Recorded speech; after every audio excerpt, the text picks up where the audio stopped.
This bustling market in Tanzania's NYARUGUSU refugee camp is more than just business. Once a week, hundreds of traders from the camp and the host community come together so everyone can benefit.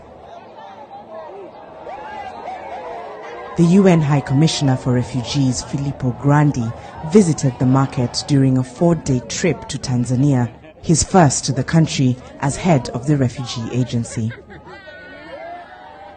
The country hosts over 300,000 refugees, primarily from Burundi and the Democratic Republic of Congo.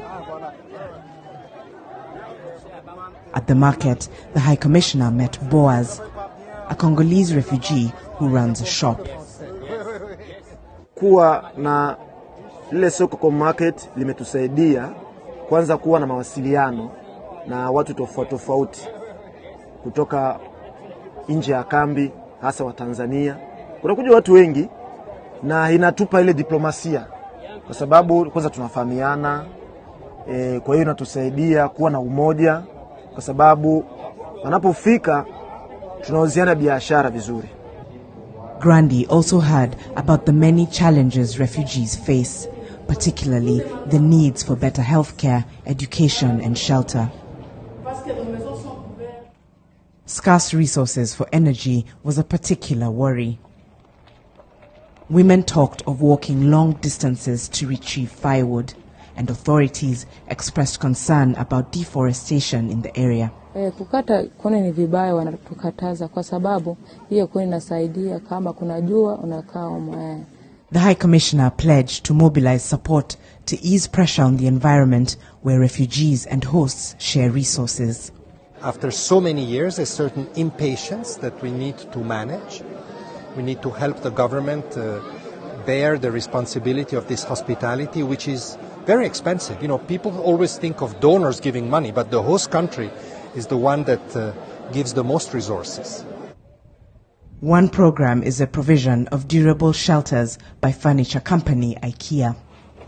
Grandi visited 86-year-old Apolina Nyasa, who lives in one of the housing units. Her new home has given her new hope.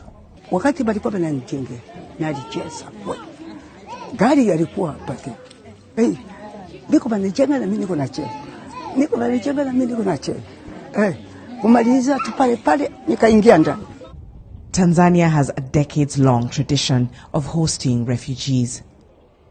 Earlier in the week, the High Commissioner welcomed the government's commitment to uphold their international obligations to provide protection and assistance to refugees and asylum seekers.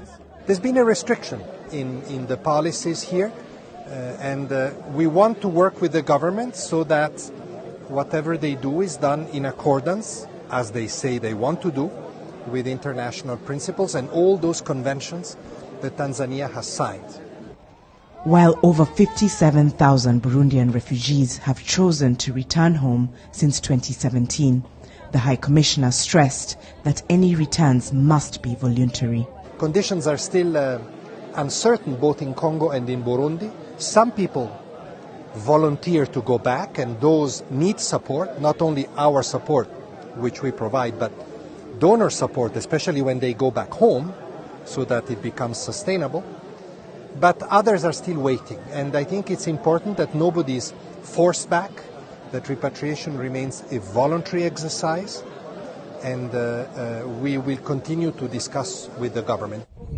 The High Commissioner also welcomed Tanzania's adoption of the UN Global Compact on Refugees, which calls for more inclusion for people forced to flee and stronger support for their hosts so they can continue to extend their generosity.